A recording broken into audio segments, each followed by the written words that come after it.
শুভেচ্ছা সহ আমন্ত্রণ প্রত্যেককে নিটল টাটা এটিএন সংলাপে আপনাদের সাথে আছি আমি আমিনুল মজলিস। দর্শক, আপনারা জানেন সমসাময়িক এবং জনগুরুত্বপূর্ণ বিভিন্ন বিষয় নিয়ে আমাদের আলোচনা অনুষ্ঠান। আমাদের আজকের আলোচ্য বিষয় জীবন জীবিকার বাজেট। এ বিষয়ে আলাপ করবার জন্য স্টুডিওতে রয়েছেন দুজন সম্মানিত অতিথি। রয়েছেন সিনিয়র সাংবাদিক জনাব মনোয়ার হোসেন এবং আমাদের সাথে রয়েছেন সিডাপের গবেষণা পরিচালক অধ্যাপক ডক্টর মোহাম্মদ হেলাল উদ্দিন। এছাড়াও অনলাইনে আমাদের সাথে যুক্ত আছেন জাতীয় রাজস্ব বোর্ড এনবিআর এর সাবেক চেয়ারম্যান ডক্টর মোহাম্মদ আব্দুল মজিদ। কথা না বাড়িয়ে চলে যাই মূল আলোচনায়। প্রথমে ডক্টর হেলাল উদ্দিন, আপনাকে দিয়ে আলোচনা শুরু করছি। আমাদের আজকের আলোচ্য বিষয় জীবন জীবিকার বাজেট। এবারের যে করোনার সময়ের যে বাজেট, গতবারও এই কাছে এরকম পরিস্থিতিতেই একটি বাজেট উত্থাপিত হয়েছিল। জীবন জীবিকার প্রাধান্য দিয়ে সুদৃঢ় আগামীর পথে বাংলাদেশ, এবারকার বাজেটের যে শিরোনাম, সেই শিরোনামকে ধরেই আমাদের আজকের আলোচনা। যে কোন বিষয়গুলোর উপর আসলে গুরুত্ব দেওয়া উচিত বলে আপনি মনে করেন? প্রথমে দু একটি বিষয় দিয়ে যদি শুরু করেন। বাজেটটা তো আসলে গত বেশ কয়েক বছর ধরে আপনি দেখবেন যে অনেকটা মানে দাবি করা হয় যে উচ্চাকাঙ্ক্ষী, ঠিক আছে, তো সেখানে একটা পজিটিভ জিনিস থাকে যে উচ্চাকাঙ্ক্ষা থাকতে হবে, আমি যদি আর একটু বেশি গেইন করতে চাই, উপরে যেতে চাই। কিন্তু গত অনেক বছর ধরে, বেশ কয়েক বছর ধরে দেখবেন আপনার যে টার্গেট থাকে আপনার ব্যয় করা, সেটাও আপনার কাছাকাছি যায় না, মানে অনেকটা শর্ট থাকে। আবার আয়ের যে টার্গেট থাকে সেটা তো গ্যাপ থাকে। এখন আপনার যদি আয় এবং ব্যয় দুই জায়গায় যদি গ্যাপ থাকে, তো তাহলে আপনার যে বাজেট, যে আমরা যে মানে চিন্তা করছি আমরা যে এক বছরের যে আমাদের ক্যালকুলেশন, তো সেই ক্যালকুলেশনটাতে আপনার অনেক সময় যেটা হয়, একটা টার্গেট যখন দেওয়া হয় ইনকামের, এবং এই ইনকাম টার্গেটের সাথে যারা জড়িত সরকারের বিভিন্ন মেশিনারিজের, তো তারা যদি মনে করে যে এই টার্গেটটা আমরা রিচ করতে পারতে হবে, আদারওয়াইজ এটা একটা আপনার নেগেটিভ বিষয় যে আমরা পারলাম না। এখন কিন্তু একটা রুটিন জিনিস হয়ে গেছে যে হ্যাঁ, প্রতি বছরই আপনার ইনকামও হচ্ছে না, আবার ওইদিকে আপনার ব্যয়ও দেখা যাচ্ছে আপনার পুরোটা করতে পারছে না। সো খুব বেশি ঝামেলা দেখা যাচ্ছে এরকম। তাতে করে যেটা হয় যে বাজেটের যে মূল উদ্দেশ্য, সেই জায়গায় কিন্তু একটা ব্যত্যয় ঘটে। অন্যদিকে আপনি যে কথাটা বলছেন যে জীবন জীবিকার বাজেট, হ্যাঁ, প্রত্যেকটা ইয়ারের বাজেটে দেখবে একটা স্লোগান থাকে।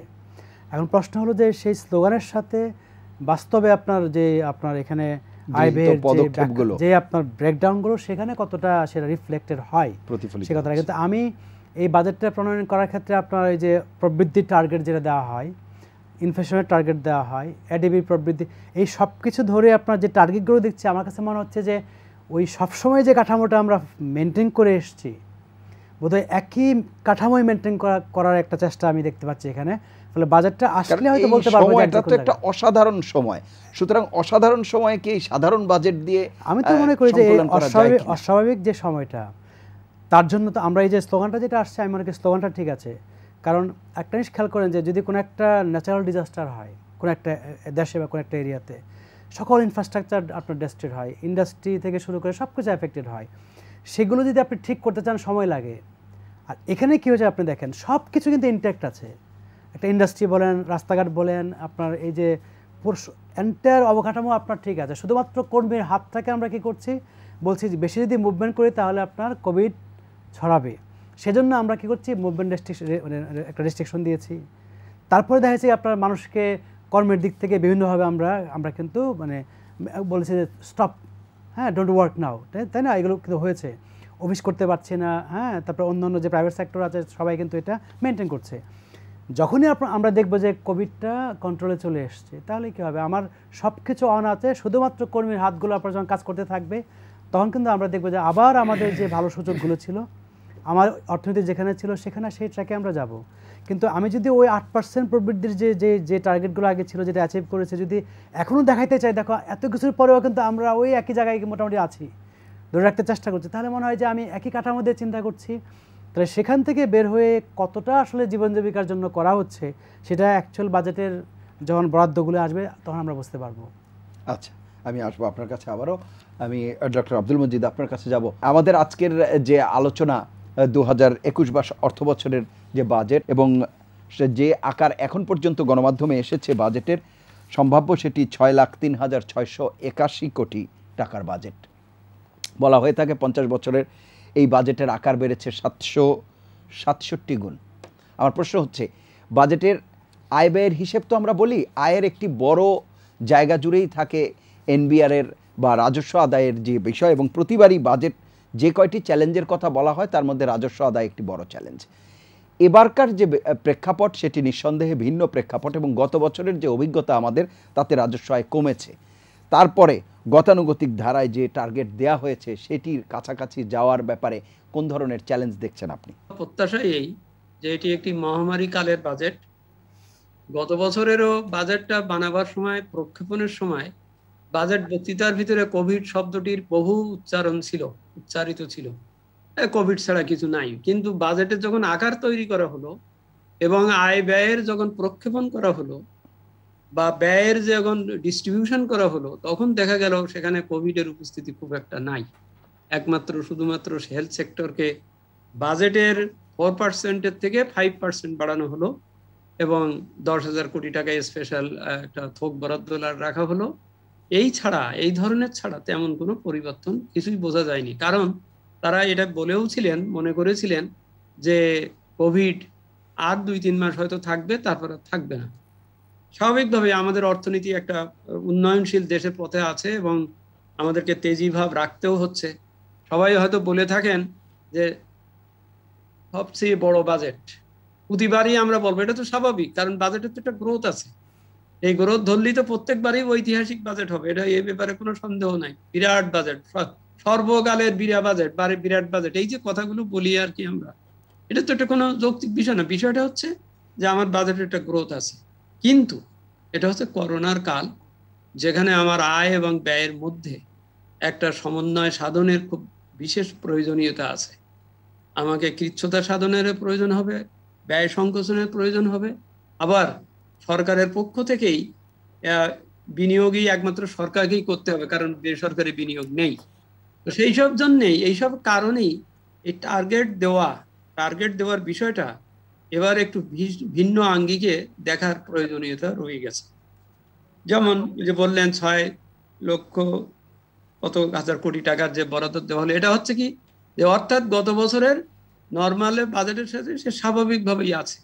কিন্তু আমরা যদি দেখি গত কয়েক বছরে যে বিশাল একটা টার্গেট দেওয়া হয়, বিশাল একটা বাজেট তৈরি করা হয় এবং খুব যথারীতি মার্চ বা এপ্রিল মাসে এসে ওটাকে খুব সুন্দরভাবে ওটাকে রিভাইজ করা হয়, কাটছাট করতে হয়। এবং কাটছাট করবারও একটা স্টাইলটা হচ্ছে এরকম যে ওই মার্চ পর্যন্ত যা প্রকৃতপক্ষে আয় বা ব্যয় করা হয়েছে ঠিক তার সাথে একটু কাছাকাছি রেখে একটা সংশোধিতর কথা বলা হয়, যাতে বছরের শেষে যেই বলা যায় যে এই দেখেন আমি তো প্রায় সব অর্জন করেছি। কিন্তু এখানে মুশকিলটা হচ্ছে যে বছরে বলার সময় আপনি যখন খুব বড় করে বাজেট দেখান, ব্যয়ের বাজেট, এবং সেই অনুযায়ী আপনি কিন্তু কর্মকাণ্ড শুরু করে দেন, কিন্তু পরে যদি বছরের শেষে যেই যদি টাকা আসেনি বা এ কারণে সে কারণে ওইটাকে যদি সংক্ষিপ্ত করেন, সংশোধিত করেন, তাহলে ম্যাক্রো ইকোনমিক ম্যানেজমেন্টে একটা সমস্যা হয় এই যে হয়তো আপনি অনেক গুরুত্বপূর্ণ প্রকল্পকে একবারে বাদই দিলেন, অথবা কিছু প্রকল্প শুরু করেছিলেন সেটাকে মাঝপথে থামিয়ে দিলেন, অথবা আপনার অন্য ধরনের নানান বিষয়। তো সেই জন্য বাজেটটা রিয়ালিস্টিক হওয়াটা খুব ইম্পর্টেন্ট।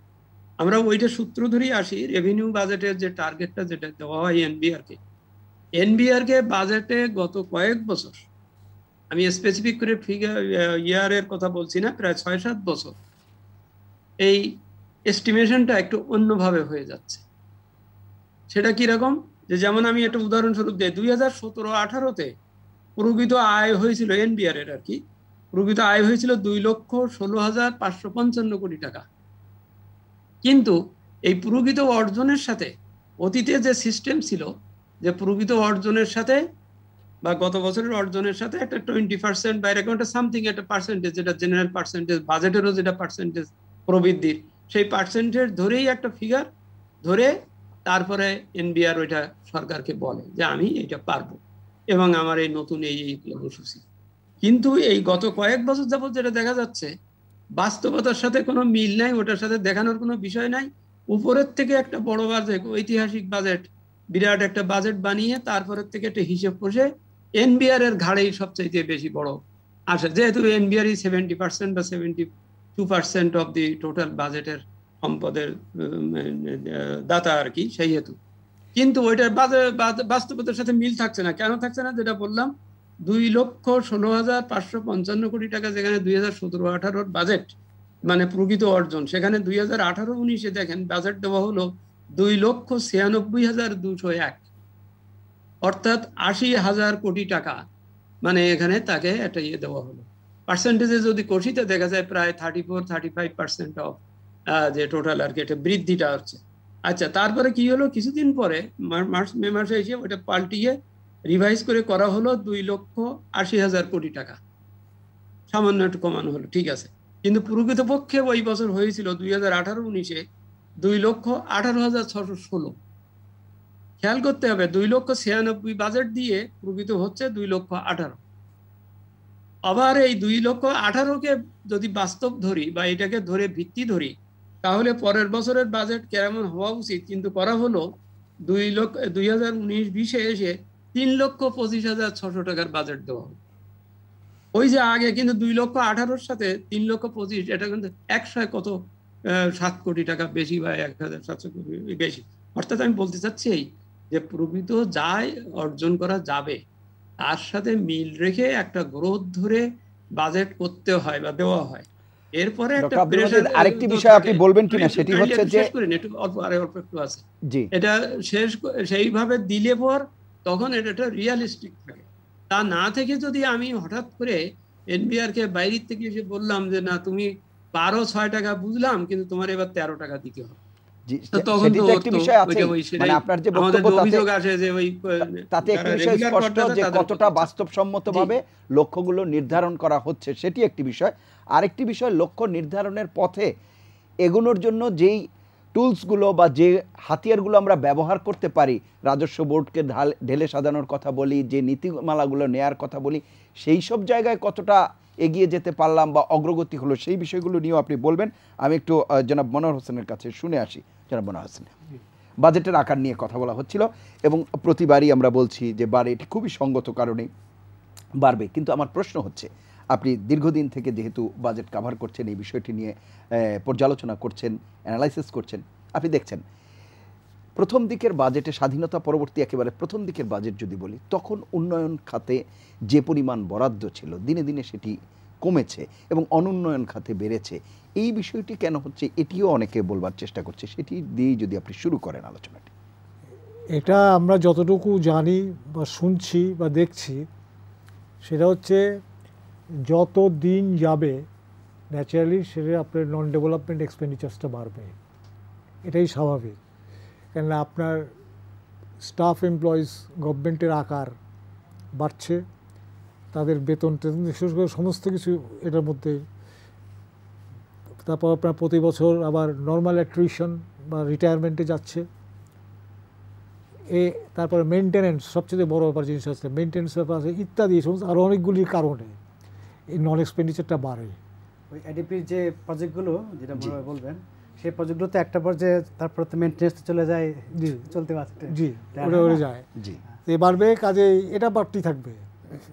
আমি একটু এই বাজেটের মধ্যে আসে একটু অন্য একটা ব্যাপার দেখুন,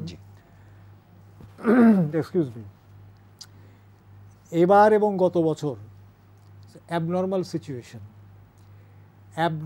সিচুয়েশনের জন্য গতানুগতিকভাবে যে বাজেটের টোন, টেক্সচার বা ফেস রাখা হয় সেটা সঙ্গতিপূর্ণ না।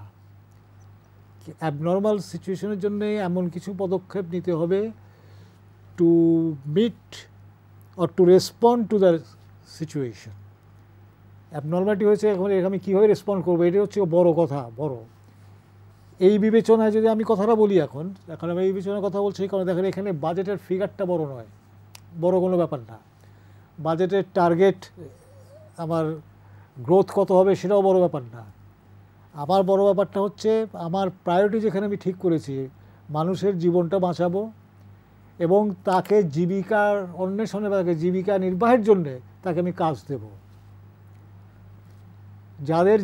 যাদের অর্জন কমে গেছে বা নাই হয়ে গেছে তাদেরকে আবার কীভাবে রিট্রিভ করবো, ফিরিয়ে নিয়ে আসবো মেন স্ট্রিমে, এটা হচ্ছে বড় প্রায়োরিটি হওয়া উচিত। বাজেট ইতিমধ্যেই তৈরি হয়ে গেছে, আগে কয়েক ঘন্টার মধ্যে বাজেট মানে ঘোষণা করা হবে। এখন এগুলি বলার কোনো খুব একটা বেশি অর্থবহ কিছু হবে না, হয়তো বাজেটের পরে আলোচনাতে তখন হয়তো জিনিসটা নিয়ে আলোচনা করা যেতে পারে, কিন্তু এখন পর্যন্ত এইটুকুই বলা যেতে পারে। কাজেই অন্তত এইটুকু বলবো, কি হয়েছে বাজারে আমরা জানি না, যেহেতু ফর্মালি কোনো জিনিস অ্যানাউন্স করা হয়নি। ফর্মাল অ্যানাউন্সমেন্ট ছাড়া কোনো বিতর্কে বা কোনো রকম আলোচনাতে আমি যেতে চাই না, যেতে রাজিও নেই।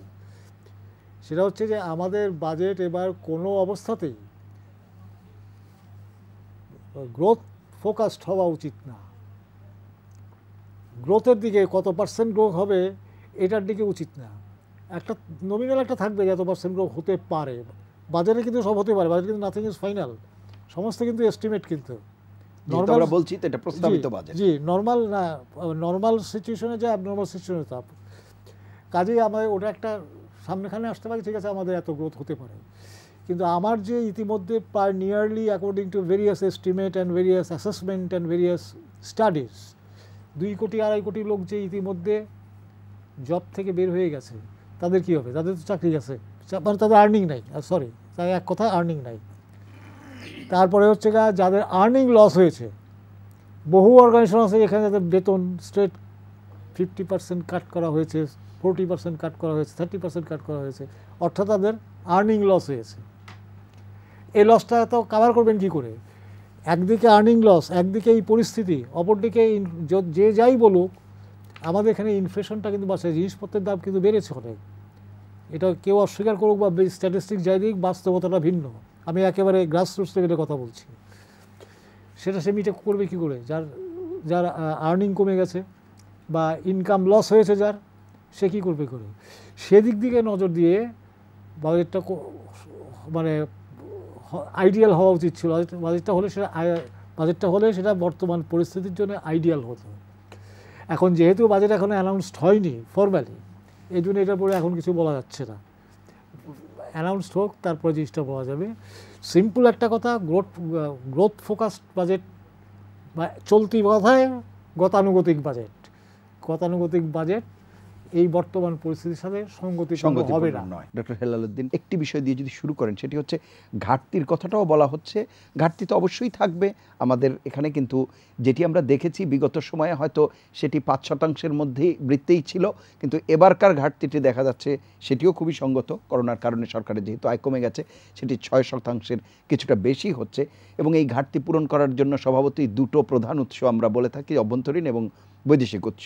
এবং অভ্যন্তরীণের ক্ষেত্রে ব্যাংক ব্যবস্থার উপর একটি চাপ পড়বে সার্বিকভাবে, সেই বিষয়টি দিয়েই যদি একটু শুরু করেন। দেখেন, আপনার এই ঘাটতি যেটা, এটা কিন্তু আপনার বাংলাদেশের বাজেটে অনেক বছর ধরে আপনি দেখবেন 5%-এর কাছাকাছি। এবং এটা আপনি দেখবেন যে অন্যান্য উন্নত বিষয় আপনি দেখবেন যে ডেফিসিট, এবং আমেরিকাতে আছে যে 1% বেশি যদি ডেফিসিট করতে চায়, ইলেকশনের সময় বেশি করতে পারে বিভিন্ন প্রজেক্ট নিয়ে, তখন আপনার দেখা যাচ্ছে কি যে ওইটার শুধু প্রেসিডেন্ট চাইলে করতে পারে না, রাইট? কংগ্রেসের অনুমোদন লাগে। তো ওইটা কোনো কনসার্ন না বাংলাদেশের ক্ষেত্রে। আপনার এখন যে করোনাকালীন আপনার ঘাটতি বেশি করে, যদি আপনার যেটা আপনার মজিদ সাহেব বললেন যে যখন ব্যক্তি খাতের যে বিনিয়োগ সেটা যখন স্লো হয়ে যায়, স্লো তো হবেই, আপনি এমপ্লয় করতে পারছেন না, আপনার ফ্যাক্টরি রান করতে পারছেন না এইসব কারণে, তাই না? তাহলে তো আপনার এখানে বিনিয়োগ কম হবেই। সেখানে যেটা হয়, সরকারি খাত থেকে পাবলিক ইনভেস্টমেন্ট যেটা বলি সেটা বেশি করতে হবে। তার জন্য সরকার যদি বড় করতে হয়, কিন্তু বড় করার ক্ষেত্রে 2টা বিষয়। একটা হলো যে চ্যালেঞ্জ, যে আপনি কোত্থেকে বড় করবেন। এই অ্যাবনর্মাল সময়ে কিন্তু বিভিন্ন দেশ তারা কিন্তু বড় করার চেষ্টা করছে। যে বাংলাদেশ ব্যাংক যে আপনার তাদের রিজার্ভ থেকে যে শ্রীলঙ্কাকে আপনার ধার দিয়েছে, রাইট? তো এখন আপনি দেখবেন যে এটাও কিন্তু একটা বিষয় যে আপনি কতটা আনতে পারবেন। কিন্তু সবসময় যে প্রশ্নটা আমরা করি সেটা হলো যে ঘাটতি হলেও আমরা যে প্রজেক্টগুলো নিচ্ছি, যেখানে ব্যয় করছি, সেই ব্যয়ের কোয়ালিটি নিয়ে প্রশ্ন আছে।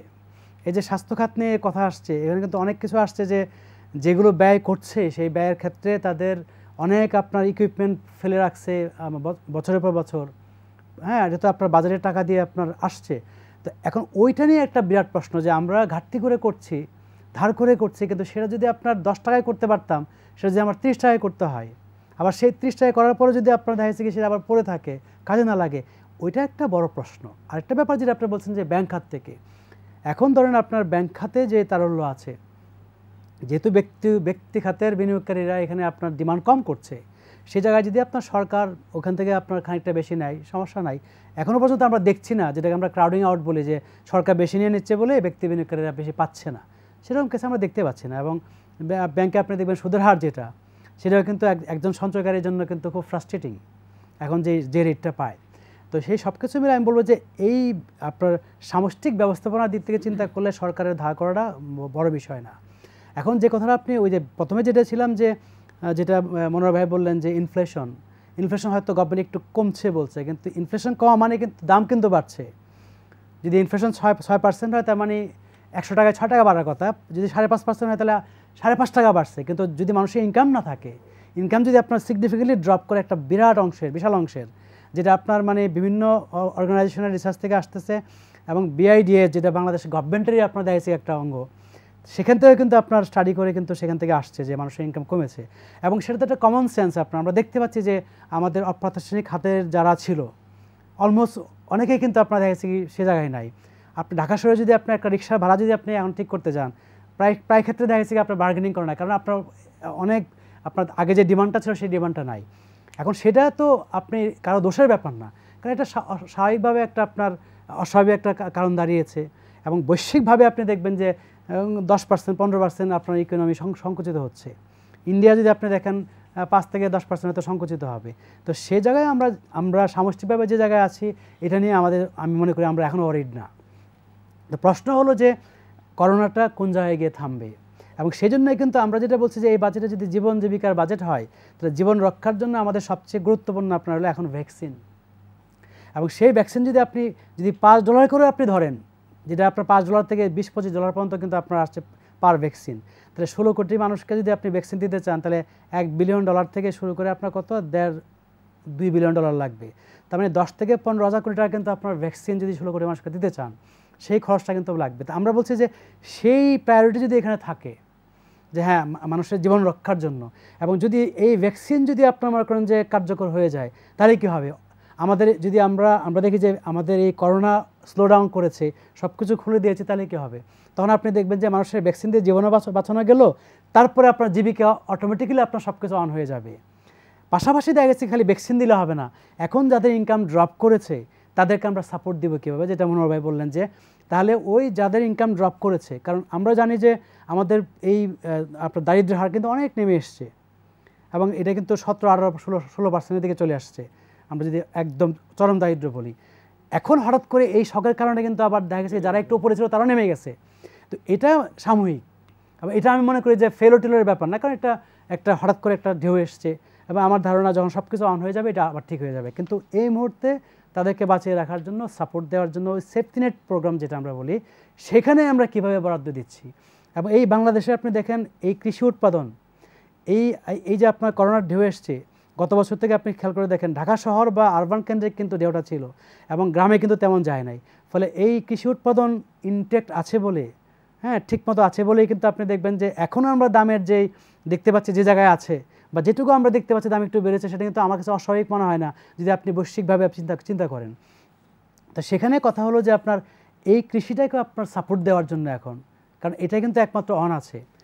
এই জিনিসগুলো আমরা দেখতে চাই বাজেটের ক্ষেত্রে। আরও অনেক বিষয় আসবে, আমি আসবো অন্যান্য বিষয়গুলো নিয়ে। আমি একটু ডক্টর আব্দুল মজিদের কাছে যাব।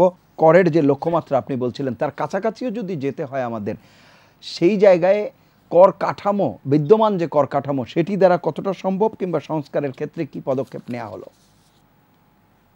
দেখুন, আমরা একটি বছরের লক্ষ্যমাত্রা এবং তার অর্জনের বিষয় নিয়ে আলোচনা করছি।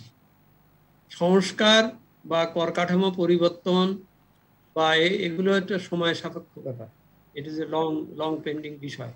কেননা সংস্কারে সবসময় দুই দিক থেকেই বাধা থাকে, মানে বিদ্যমান ব্যবস্থা এটি সম্ভব কিনা, আমি সেই জায়গাতে যেতে যাচ্ছিলাম। সংস্কার করবে সেটা বাধা থাকে, বাধা থাকার কারণেই একটি ট্যাসিট বাধা থাকে, যার জন্যই এই সংস্কার যে কোনো ক্ষেত্রেই, আমাদের এনবিআর এর ব্যাপারে না, সব ক্ষেত্রেই সংস্কার কিন্তু খুব সহজসাধ্য হয় না, দেরি লাগে, প্রলম্বিত হয়।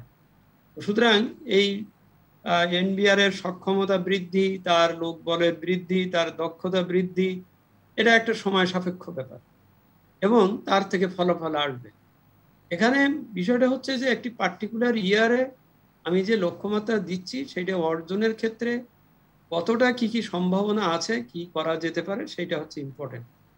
আমরা যদি ট্যাক্স জিডিপি রেশিওর যে ডিফারেন্সটা বলি, ওখান থেকেই কিন্তু আমরা এর উত্তরগুলো পেতে পারি যে কোথায় কোথায় আমার কি করা উচিত বা কি থাকবে। ট্যাক্স জিডিপি রেশিওর যে ওই যে 15 বা 16% হওয়ার জায়গায় আমাদের 8, 9, এবার তো 7-এ চলে আসছে। হ্যাঁ, এই যে 5, 6, 7, 8% অফ জিডিপি যে হওয়া হয়ে যাচ্ছে, মানে আমার ট্যাক্স অর্জিত হচ্ছে না, জিডিপি বড় হচ্ছে। কাজীর খাতায় গরু আছে, খাতায়, কিন্তু গোয়ালে কিন্তু নাই। এখানে মনোহর ভাই একটু বলতেছিলেন আর কি, আমার দরকার হচ্ছে কোয়ালিটি প্রোডাক্ট। আমি জিডিপি বলছি মানে কি, গ্রস ডোমেস্টিক প্রোডাক্ট।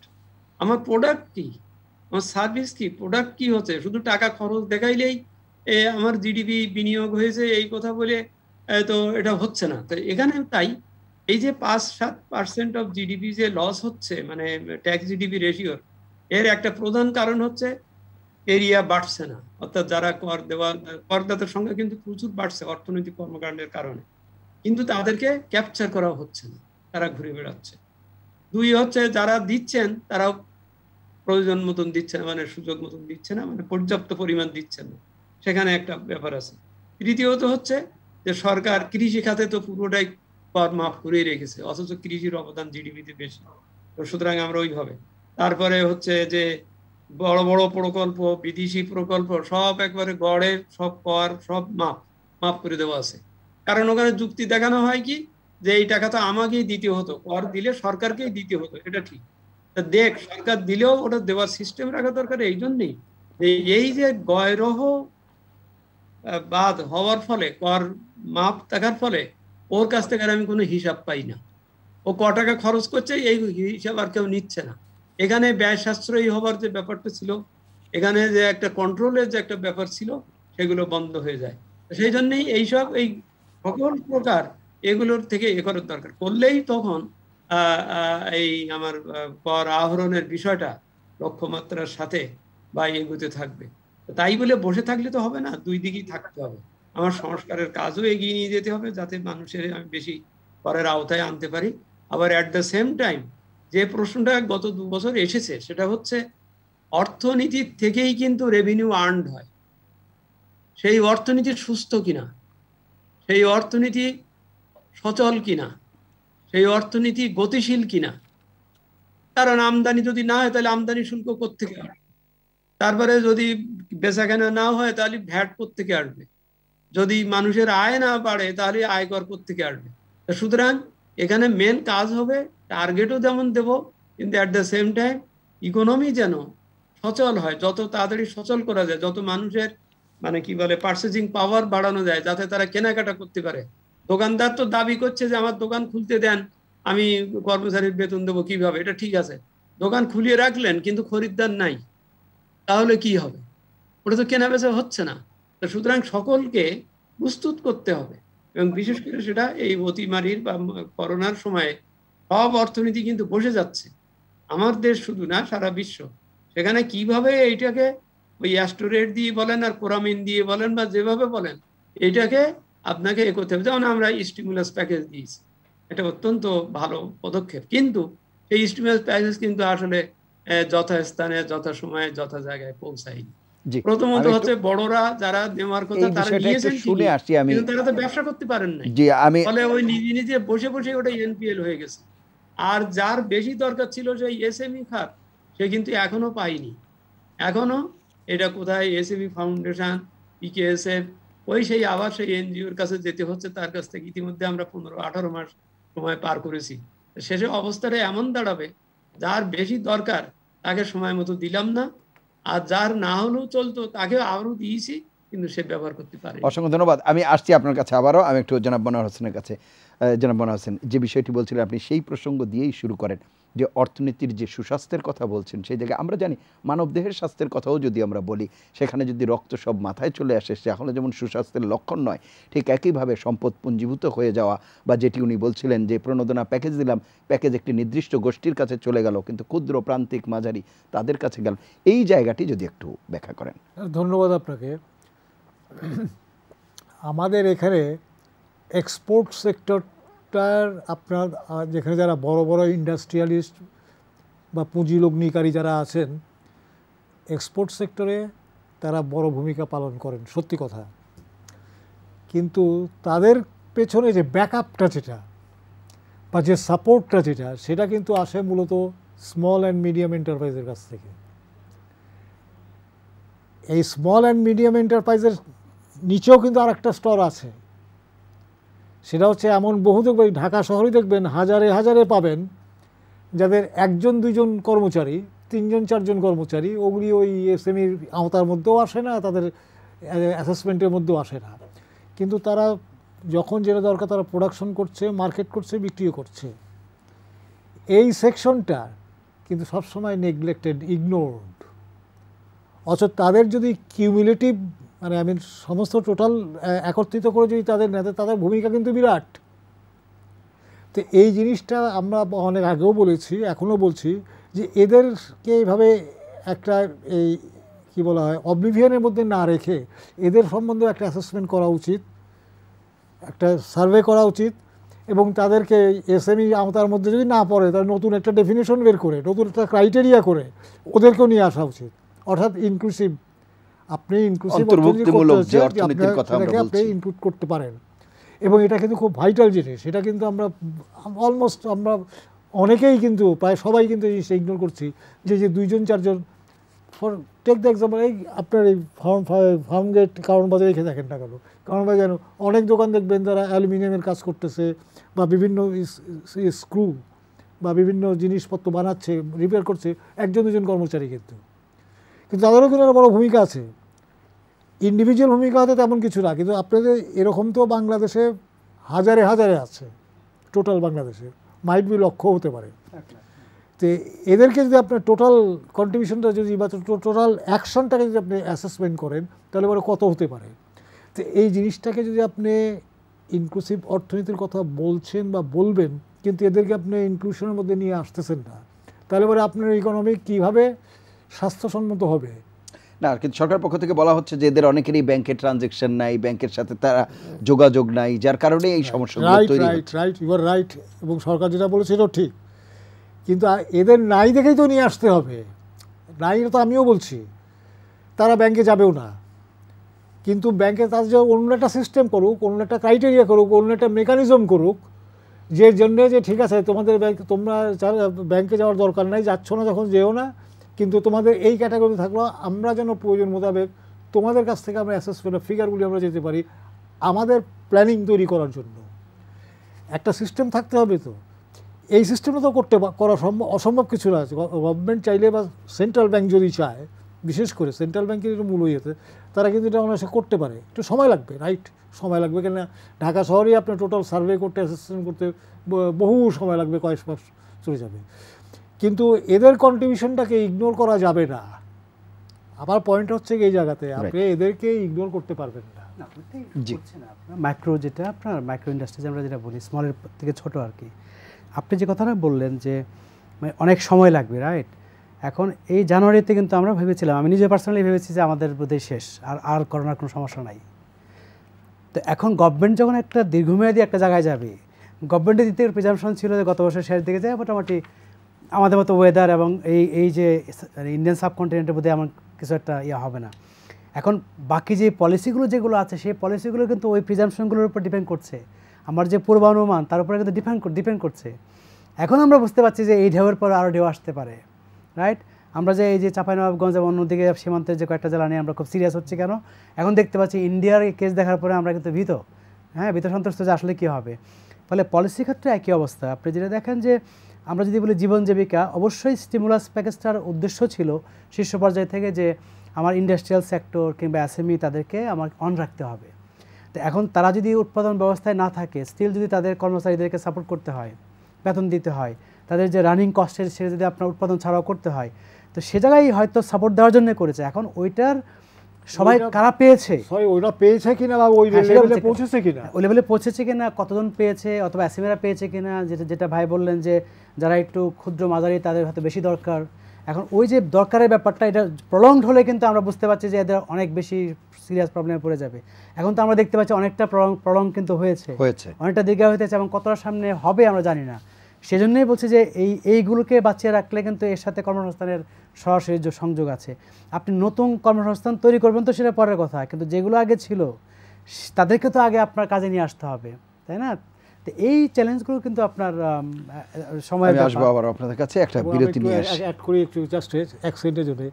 এই জিনিসগুলো যদি আগামীকালের বাজেটে থাকে, মানে আগামীকাল যে বাজেটটা অ্যানাউন্স করা হবে যদি থাকে, তাহলে বোঝা যাবে যে হ্যাঁ কিছুটা হলো গতানুগতিকতার থেকে বের হয়ে এবং থাকলেও কি পরিমাণে, যে যে সংখ্যার তুলনায় অনেক সময় আছে কি কসমিক হয়, যে মনে হচ্ছে আছে একটা অ্যামাউন্ট কিন্তু সেটা হয়তো সিগনিফিকেন্ট মনে হচ্ছে না, সেটাও একটা বিষয় যে বরাদ্দের ক্ষেত্রে আমরা দেখতে পাবো। ডক্টর হেলাল উদ্দিন, যে কথা বলছিলাম আমরা যে বাজেটে বরাদ্দ থাকলো, প্রথমত হচ্ছে বরাদ্দ ঠিকমতো যা দেয়া হচ্ছে তা ব্যয় করতে পারছে কিনা।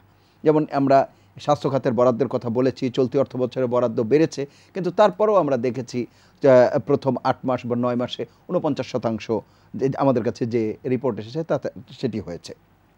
প্রশ্ন হচ্ছে ব্যয়ের সক্ষমতা, আরেকটি যা ব্যয় করা হচ্ছে তা কতটা গুণগতভাবে হচ্ছে, এই দুটি বিষয় যদি একটু দেখেন। এই স্বাস্থ্যক্ষেত্রের ক্ষেত্রে হয় কি যে গত লাস্ট বাজেট যেটা গত 1 বছর তো আপনার মানে যেহেতু অস্বাভাবিক একটা সময়, সেখানে আপনি যে কোনো সেক্টরে আপনি দেখবেন যে ওই প্রকল্প বাস্তবায়নের দিক থেকে আপনার ধীরগতি দেখবেন। তো স্বাস্থ্য মন্ত্রণালয়ের ক্ষেত্রে এটা ব্যতিক্রম না, বাট তারপরেও আপনি দেখবেন যে সব কিছু মিলে আপনি যদি এডিপি দেখেন, উন্নয়ন বাজেটটা দেখেন, প্রতি বছরই আপনি দেখবেন যে একটা বিরাট অংশ আপনার বাস্তবায়িত হয় না, এবং লাস্টে ইয়ারের শেষ দিকে এসে প্রেশার দিয়ে খানিকটা বাড়ানো হয়। তো এগুলো তো আপনার আমাদের কাঠামোর মধ্যে এই সমস্যাগুলো নিয়ে অনেক দিন ধরে কথা হচ্ছে। এখন কথা হলো যে একটা জিনিস খেয়াল রাখবেন, যে কথাটা ডক্টর আব্দুল মজিদও বললেন, যে আপনি যদি হঠাৎ করে মনে করেন যে আপনি চান যে 50% ট্যাক্স বাড়াবেন, তো কাঠামো তো আপনি রাতারাতি চেঞ্জ হবে না, 6 মাস 1 বছরে চেঞ্জ হবে না। তো একটা সংস্কার যদি আপনি নিয়ে আসেন, তাহলে হয় কি যে আমরা যেটা করি পঞ্চবার্ষিক পরিকল্পনা কিংবা প্রেক্ষিত পরিকল্পনা যেগুলো থাকে, সেখানে আপনার রাজনৈতিক দর্শন, অর্থনৈতিক দর্শন থাকে, সে অনুযায়ী আপনার আমি 2030-এ কোথায় যাব, 2040-এ কোথায় যাব, সেই টার্গেটগুলো থাকে। এখন সেই টার্গেটের সাথে সমন্বয় রেখে আপনি প্রত্যেকটা বাজেট করবেন কিনা। এখন এবারের অস্বাভাবিক বা গতবারের অস্বাভাবিক অবস্থার প্রেক্ষাপটে বাজেট ভিন্ন হতে পারে, বাজেটটা ওই দর্শনের সাথে না যেতে পারে। কিন্তু আপনি যদি পঞ্চবার্ষিক পরিকল্পনার আপনি নীতি দর্শন দেখেন, প্রেক্ষিত পরিকল্পনা দেখেন, তাহলে প্রায়শই আপনি দেখবেন যে এই প্রতি বছরে আপনার যে টার্গেটগুলো তার সাথে এটা মিল নাই। ফলে আপনি যে একটা কাঠামোগত সংস্কার করতে চাচ্ছেন, এটা তো হঠাৎ করে দেখা যাচ্ছে কি আপনার বাজেটের টার্গেট বাড়ালে তো আপনার মানে বেড়ে আসবে না। তো সেই জায়গাগুলোতে কিন্তু এই যে ভ্যাট নিয়ে যে সংস্কারের কথা বলা হচ্ছে, বারবার কিন্তু বলা হচ্ছে যে বিভিন্ন কারণে কিন্তু এটা মানে পেঁচানো হচ্ছে। এটা রাইট কেন অন্য কথা, একটা কিন্তু আপনার চাপ রয়েছে এটা না করার ক্ষেত্রে। আরেকটা ব্যাপার যেটা, এই যে আপনি মনে করেন যে আয় বাড়াবেন, এখন এই আয়ের যেটা মজিদ ভাই তো বলবেন, এই আয়ের 70% উপরে আসে আপনার হলো পরোক্ষ আপনার ট্যাক্সের ইনকাম, যেটা পরোক্ষ কর থেকে। এই পরোক্ষ করটাকে আপনার শাহবাগে যিনি হাত পাচ্ছেন তার কাছে তার ঘাড়ে আনুপাতিক হারে বেশি যায়, আমরা জানি সেটা। ফলে এই যে আপনার মানে পরোক্ষ কর যেটা, তার উপর আমাদের ডিপেন্ডেন্স, হ্যাঁ, আমাদের 3 ভাগের 2 ভাগেরও বেশি আপনার সেখান থেকে আসে। এখন যদি আপনি জোর করে আয় বাড়াইতে চান, হ্যাঁ, তাহলে আলটিমেটলি কী হবে, এই বার্ডেনটা কিন্তু আপনার যাবে ওই যে যারা কিনা আপনার এই প্রান্তিক গোষ্ঠী কিংবা নিম্ন মধ্যবিত্তদের উপর যাবে। ফলে এই কালেকশনের ক্ষেত্রে আপনি কার কাছ থেকে কালেক্ট করছেন, হ্যাঁ, সেটা কিন্তু একটা গুরুত্বপূর্ণ বিষয়। এখন এই যে আপনার জীবন জীবিকার কথা বলছি, সেখানে আমার দেখতে হবে যে যদি দ্রব্যমূল্যের উপর যদি প্রভাব পড়ে আপনার ট্যাক্সের কারণে, সেটা কিন্তু আপনার প্রান্তিক গোষ্ঠীর কাছে বেশি যাবে। তো ওই জিনিসগুলো আমি মনে করি যে এবারে বাজেটের ক্ষেত্রে কালেকশনের ক্ষেত্রে আমাদের কেয়ারফুল হতে হবে। সেজন্যই বলছি যে বাজেটের আকার এত বড় হওয়ার ব্যাপার না, যদি আগের মতোই থাকে।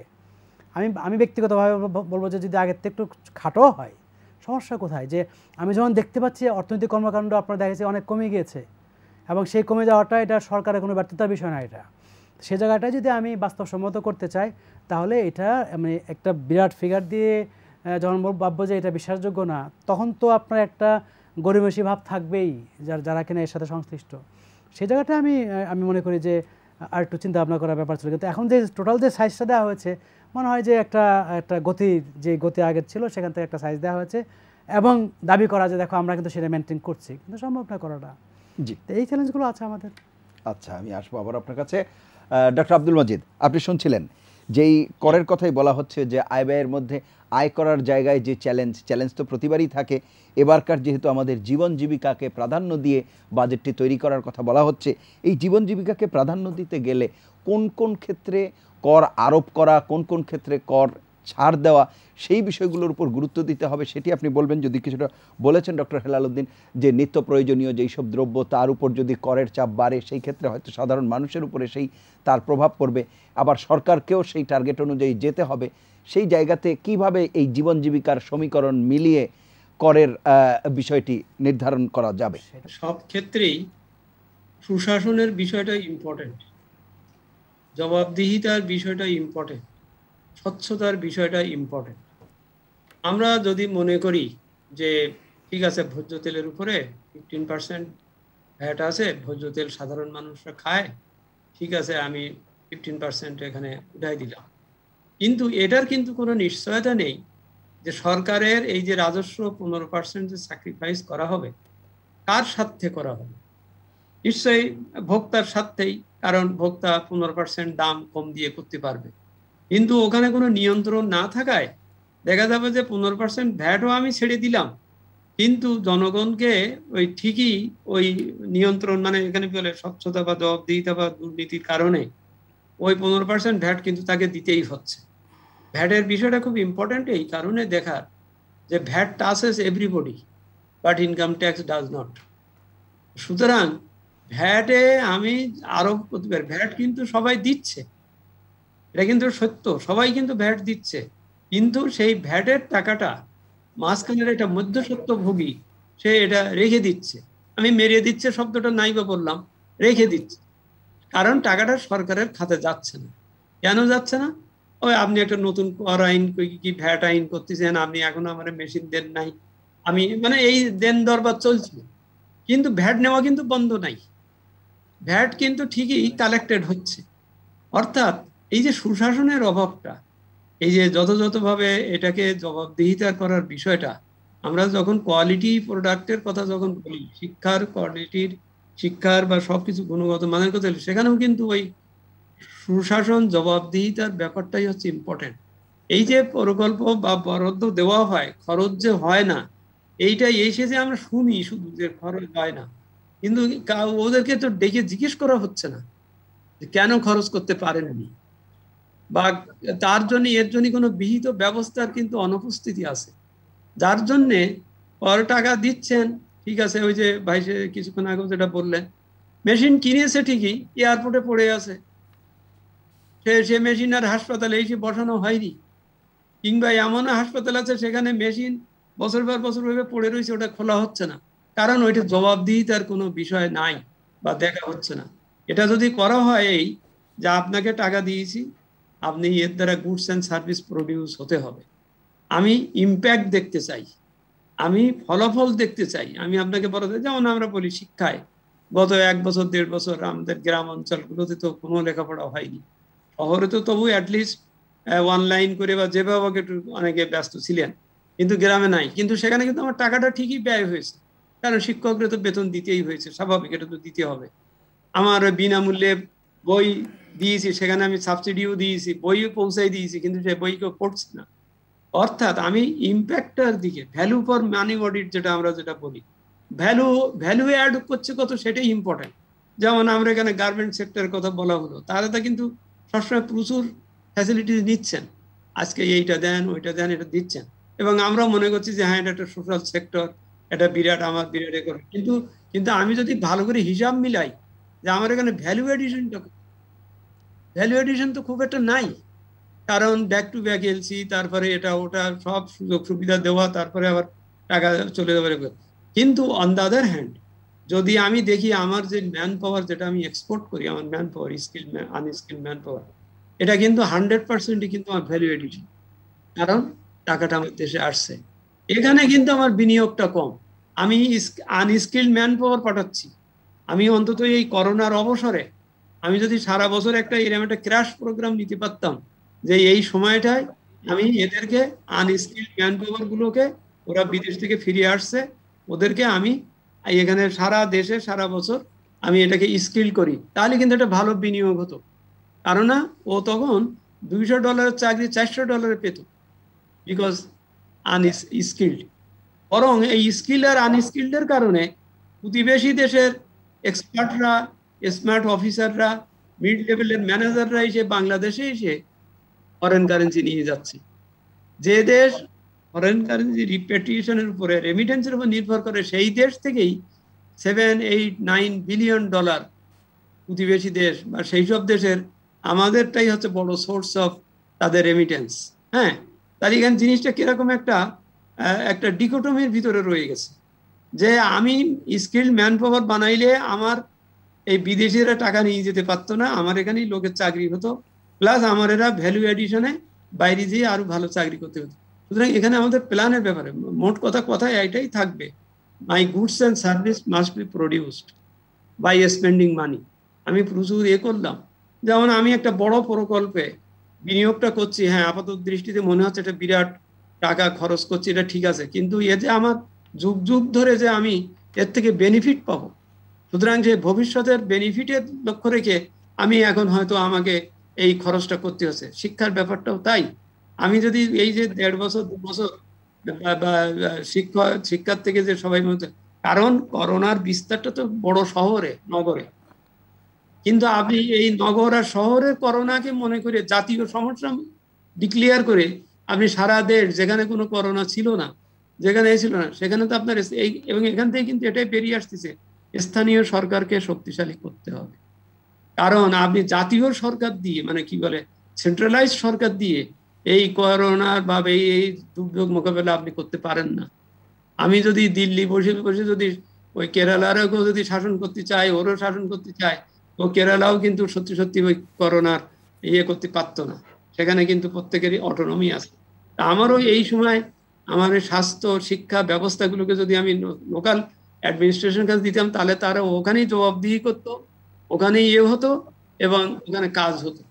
আমার এলাকায় আমার ছেলের যদি লেখাপড়া না হয়, ক্ষতিটা তো হবে আমার, কিন্তু এই সেন্সটা ওখানে গ্রো করতে যাচ্ছে না, কারণ ও তাকিয়ে আছে ঢাকায়।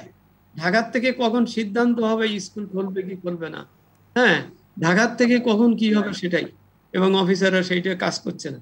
সেজন্য আমি বলছি যে ওনারশিপ বিল্ড আপ করা, জবাবদিহিতার ব্যবস্থা করা, তাহলে আমি এইখানে এই কথা বলে আরেকটু শেষ করতে চাই, সেটা হচ্ছে আমাদের সকল জনগণের পক্ষে কথা বলার কথা কার? সংসদের, কারণ আমরা সেখানে প্রতিনিধি পাঠিয়েছি।